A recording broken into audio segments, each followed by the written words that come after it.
बंधुओं, आज हम आप सबके सामने मुखातिब हुए हैं एक ऐसे विषय को लेकर जो आने वाले समय में अत्यंत ज्वलंत विषय होने वाला है। कोरोना नामक महामारी की जो भूमिका है, जो वर्तमान उसका परिणाम है और जो आने वाला उसका परिदृश्य है, ये सब चीज़ें बहुत कुछ अपने आप कहती हैं। आप सब जानते होंगे कि प्रथम विश्व युद्ध और द्वितीय विश्व युद्ध हो चुका है। आप यह भी जानते होंगे कि प्रथम विश्व युद्ध के दौरान सामुद्रिक और स्थलीय अस्त्र शस्त्रों का प्रयोग व्यापक पैमाने पर हुआ था। आप यह भी जानते हैं कि द्वितीय विश्व युद्ध में सामुद्रिक, स्थलीय और वायुमंडलीय इन तीनों प्रकार के अस्त्र शस्त्रों का व्यापक उपयोग हुआ था। अर्थात जल, स्थल और वायु से संचालित होने वाले अस्त्र शस्त्रों का प्रयोग व्यापक पैमाने पर किया गया था द्वितीय विश्व युद्ध में। प्रथम विश्व युद्ध में केवल जल और स्थल मार्ग से ही इन शस्त्रों का उपयोग किया गया था। अब तीसरे विश्व युद्ध की संभावना है और यह संभावना निर्मूल नहीं है, निराधार नहीं है। इसके पीछे पर्याप्त कारण हैं और जब आप उसके कारणों के तह में जाएंगे तो आपको स्पष्ट रूप से प्रतीत होगा कि अब जो विश्व युद्ध होगा उसमें जल मार्ग यानी जल क्षेत्र, स्थल क्षेत्र, वायु क्षेत्र के साथ साथ एक अदृश्य क्षेत्र जो दिखाई नहीं पड़ेगा लेकिन उसका प्रयोग अस्त्र के रूप में किया जाएगा। वो प्रत्यक्ष आपको प्रतीत ही नहीं होगा कि वो अस्त्र है, वो अस्त्र के रूप में प्रयोग हो रहा है, उसका प्रभाव हो रहा है, लेकिन वो अस्त्र के रूप में प्रयोग में आएगा, ये बात तय है। ठीक वैसे ही जैसे सतयुग, त्रेता, द्वापर और कलयुग में घटनाएं घटित होंगी, चारों प्रकार की चीज़ें प्रयोग करनी पड़ेंगी जैसे कलयुग में ईश्वर प्रभु के द्वारा, वैसे ही तृतीय विश्व युद्ध में भी चारों प्रकार की चीज़ें प्रयोग में लानी पड़ेगी।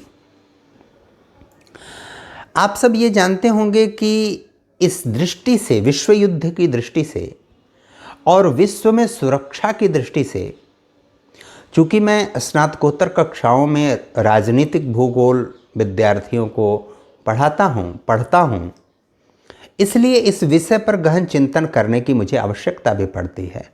और दूसरा विषय यह है कि मैं ज्ञान को, विद्या को विषयों में खंडित बांटकर सोचने विचारने का अभ्यस्त और आदी नहीं हूँ। ज्ञान हमेशा समग्रता में होता है और समुचित रूप से, समग्र रूप से, सांगोपांग अगर चीज़ों को देख समझ नहीं सकते, विचार नहीं कर सकते, तो आप विद्या और ज्ञान की आग्रही नहीं हो सकते। इस दृष्टि से मैं ये बात करने आप सबके समक्ष उपस्थित हुआ हूं। सबसे पहला जो सिद्धांत आया विश्व की तरफ से, भारत की तरफ से क्या आया इसकी पहले मैं चर्चा कर चुका हूं आपको। विश्व की तरफ से पहला सिद्धांत आया, वो एक व्यक्ति थे अल्फ्रेड थायर महान। उन्होंने सामुद्रिक शक्ति का सिद्धांत प्रतिपादित किया। वो सिद्धांत उन्होंने 1890 ईस्वी में प्रतिपादित किया और कहा कि दुनिया में वही शक्तिशाली, वही सुरक्षित, वही मजबूत होगा जो समुद्र को प्रभावित करने, समुद्र को अपने प्रभाव में लेने, समुद्री क्षेत्र का बेहतर और अधिकतम उपयोग करने में सक्षम और समर्थ होगा। और वही देश, वही राष्ट्र, वही राज्य दुनिया में शक्तिशाली भी होगा, सुरक्षित भी होगा और उसके नागरिकों का जो जीवन स्तर होगा वह भी बेहतर होगा। वो दुनिया से लड़ पाने और संघर्ष कर पाने की बहुत बेहतर स्थिति में होंगे। फिर एक दूसरी बात, एक दूसरा सिद्धांत का प्रतिपादन हुआ, दूसरा सिद्धांत आया अस्तित्व में। उस सिद्धांत को हम ध्रुवीय क्षेत्र सिद्धांत कहते हैं, पिवोट एरिया थियरी हाइपोथेसिस। और हाल्फोर्ड जॉन मैकेंडर नाम के एक भूगोलवेत्ता थे, उन्होंने 1904 में एक संकल्पना का प्रतिपादन किया और फिर 1919 में जब द्वितीय विश्व युद्ध लगभग पूर्ण होने को था तो इसी सिद्धांत को उन्होंने हार्टलैंड थियरी, हृदय स्थल सिद्धांत के रूप में प्रतिपादित किया। और उन्होंने स्पष्ट रूप से बताया कि जिस राष्ट्र का, जिस देश का प्रभाव जल क्षेत्र और स्थल क्षेत्र दोनों पर बेहतर होगा, वह देश दुनिया में शक्तिशाली होगा, सुरक्षित होगा। और हार्टलैंड उन्होंने उस क्षेत्र को माना जो समुद्र की पहुंच में भी तो है, लेकिन समुद्र की पहुंच से इतना दूर भी है कि उस पर समुद्र, केवल समुद्र के अधिपति उसको प्रभाव में नहीं ले सकते। और इस तरह से यूरेशिया यानी यूरोप और एशिया का जो केंद्रीय क्षेत्र है उसको उन्होंने हार्टलैंड कहा। उन्होंने विश्व द्वीप की संकल्पना दी कि यह नहीं मानना चाहिए कि एशिया यूरोप अलग अलग महाद्वीप हैं, अफ्रीका अलग महाद्वीप है, कि इनका स्थलीय क्षेत्र आपस में एक दूसरे से संबद्ध है, एक दूसरे से जुड़ा हुआ है, इसलिए इनको अलग अलग नहीं मानना चाहिए। और वह बात काफ़ी हद तक सही भी थी। उन्होंने इसको विश्व और शेष दुनिया को द्वितीय विश्व की संज्ञा दी और कहा कि यही सुरक्षित क्षेत्र है। आप बर्लिन की दीवार से लेकर जर्मनी, फ्रांस और सोवियत संघ की परिस्थितियों से लेकर जो भी घटनाक्रम, ऐतिहासिक घटनाक्रमों का विश्लेषण करेंगे तो इसकी तह में जाएंगे तो आपको बहुत सारी चीज़ें स्पष्ट होंगी।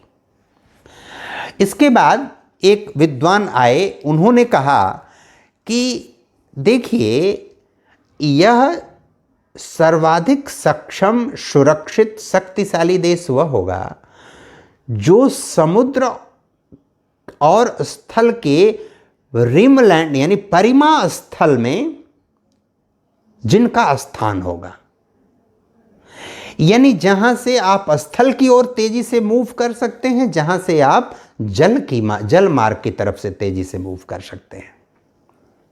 वह क्षेत्र ज़्यादा सशक्त होगा, ज़्यादा शक्तिशाली होगा, ज़्यादा सुरक्षित होगा।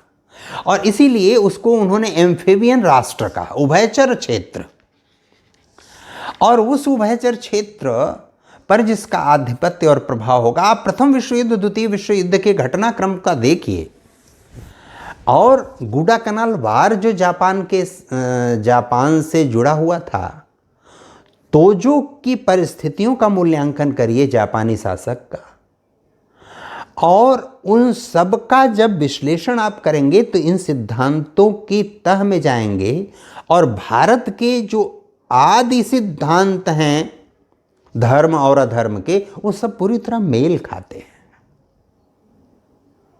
उसके बाद एक और विद्वान हुए सेवर्स्की, उन्होंने कहा नहीं, केवल जल और स्थल ही नहीं, वायु सिद्धांत, वायु मार्ग पर जिसकी पकड़ तेजी से होगी, यानी जो स्थान वायुमंडल की दृष्टि से, ह्यूमिडिटी की दृष्टि से, मेघों के बनने की दृष्टि से, क्लाउड की दृष्टि से ज़्यादा ओपन होंगे, ज़्यादा क्लियर होंगे, वो स्थान ज़्यादा सुरक्षित होगा और बेहतर परिणाम वो दे पाएगा। वो ज़्यादा शक्तिमान होगा, वो ताकतवर, उसके ताकत ज़्यादा होगी और सुरक्षित भी ज़्यादा होगा।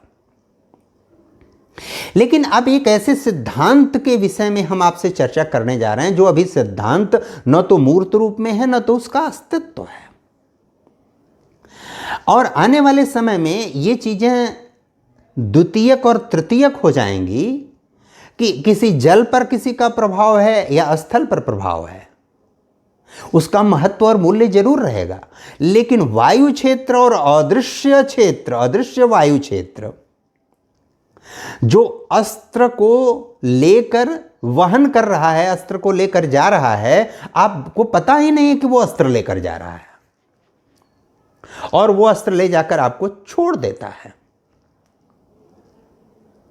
बता देता है, आपको ऊपर आक्रमण कर देता है। और उस अदृश्य व्यवहार के कारण, चाहे वो जैविक हथियार की व्यवस्था हो, चाहे अन्य किसी प्रकार के केमिकल रिएक्शन की व्यवस्था हो, चाहे एटॉमिक रिएक्शन की व्यवस्था हो, जो वेल प्लान्ड तरीके से युद्ध की योजना बनाकर कोई देश दुनिया में उसका उपयोग करेगा, और वह उपयोग किसी के लिए भी राडार से या किसी अन्य ऑटोमेशन से उसको आइडेंटिफाई करना, उसका विश्लेषण करना, उसको जानना और समझना बहुत कठिन होगा। आप जब तक समझेंगे, जब तक जानेंगे, तब तक देर हो चुकी होगी। उसको मूल्यांकन करने के लिए, उसको समझने जानने के लिए आपको पूरी तरह सतर्क और सावधान रहना होगा। वो ठीक वैसे ही होगा जैसे हम अपने पास कोई ऐसा तत्व लेकर, ऐसा पदार्थ लेकर किसी व्यक्ति के पास जा रहे हैं जिसको वो व्यक्ति पता ही नहीं है कि ये क्या चीज है। हमको वहन करने में भी कोई खतरा नहीं है उसको। हम पानी में मिलाकर मुंह में रख लिए और ले जाकर आपके ऊपर कुल्ला कराया। दुनिया में आज तक स्वचालित क्या कहते हैं, स्वयं से फटने वाले बमों, आत्मघाती दस्तों की खबर आप जानते ही। वो आत्मघाती दस्ते ही होंगे, लेकिन वो उन आत्मघाती दस्तों के पास कोई बम नहीं होगा, कोई विस्फोटक सामग्री नहीं होगी। उनके पास ऐसी सामग्री होगी कि वो सामग्री फटने के बाद भी शून्य नहीं होगी, समाप्त नहीं होगी। वो उसको वहन करेंगे, उसको लेकर चलाएंगे। तो आने वाले समय में, यानी जो भी तृतीय विश्व युद्ध संभावित है, क्योंकि तृतीय विश्व युद्ध होगा, इस बात में कहीं कोई दो राय नहीं। दुनिया के कोई भी चिंतक विचारक कुछ भी कहते रहें, तृतीय विश्व युद्ध होगा। और तृतीय विश्व युद्ध वायुमंडलीय शक्ति, वायविक शक्ति और अदृश्य शक्ति, इन दोनों के सहयोग से संचालित होगा। जो इसमें सक्षम और समर्थ होगा, जो इसमें मजबूत होगा, वही दुनिया में शक्तिशाली होगा, वही पराक्रमी होगा, वही सुरक्षित होगा। यह होड़ दुनिया में आरंभ हो चुकी है, और इस विषय पर मेरा शोध पत्र शीघ्र ही आ रहा है, पुस्तक भी आ रही है मेरी। इस विषय पर आप गंभीरता से चिंतन करें। देश और समाज के हित में आज बहुत बड़ी विकट समस्या है भारत के लिए, और भारत में जो लोग ये नहीं समझ रहे हैं कि हम देश के साथ खिलवाड़ कर रहे हैं, हम कोरोना फैला रहे हैं, वह बहुत बड़े विपत्ति को आमंत्रित कर रहे हैं। यह तो वह भारत है जो भारत चीज़ों को झेलने समझने में सक्षम और समर्थ है। यह वो भारत है जो फ्लू होने पर यहाँ की 60 से 70% आबादी को दवा नहीं खानी पड़ती। यूरोप और अमेरिका और चाइना जाकर आप देखिए कि उनको छोटी सी कोई समस्या हुई, यहाँ सामान्य शरीर दर्द, सर दर्द में किसी को दवा नहीं खानी पड़ती हिंदुस्तान में, लेकिन वहाँ खानी पड़ती है। वहाँ प्रतिदिन बिना दवा के जीवन उनका चल नहीं सकता, बिना उनके मदिरा पान के उनका जीवन नहीं चल सकता। अपने शरीर को अपने नियंत्रण से अलग करना पड़ता है उनको अपने जीने के लिए। जब आदमी शराब का सेवन कर लिया, कोकेन, ड्रग्स का सेवन कर लेता है, तो उसको अपने शरीर पर ही स्वयं नियंत्रण नहीं होता। ऐसी परिस्थिति दुनिया के सामने आ रही है। इसलिए कोरोना से निपटना, बहुत संजीदगी, मुस्तैदी से निपटना, सरकारी निर्देशों का पालन करते हुए निपटना तो जरूरी ही है। और इसमें जितनी शिद्दत से, जितनी कुशलता से हम निपट पाएंगे, आने वाले समय में जो लक्ष्य समाज या दुनिया तय करेगी, उसके अनुसार हमको अपना कार्य व्यवहार भी बदलना पड़ेगा, आचरण बदलना पड़ेगा, सरकार का सहयोग करना पड़ेगा और दुनिया के उस होड़ में हम शामिल भले न हों, उस होड़ की यात्रा हम भले न करें, लेकिन अगर ऐसी परिस्थिति हो जाएगी तो आत्मरक्षार्थ हमको योजना रचना तो बनानी ही पड़ेगी। और अगर हम ऐसा नहीं करेंगे तो निश्चित रूप से हमारा अहित होगा। इस विषय का इस देश, इस समाज और मानवता के हित में ध्यान रखते हुए आप सब विचार करेंगे, चाहे वो बहुत सुबुद्ध लोग हों, बहुत पढ़े लिखे हों, शोधार्थी हों, अथवा कम पढ़े लिखे हों, हमारे गांव घर के किसान हों, सामान्य कर्मशील लोग हों, उन सबको इस विषय को, सहज और सरल विषय है, किसी के भी समझने योग्य है, उस पर गंभीरता से विचार करेंगे। हम आप सबसे निवेदन करते हैं कि हमारे अनुरोध को आप स्वीकारेंगे, मुझे पूरा विश्वास है। बहुत बहुत धन्यवाद। नमस्कार।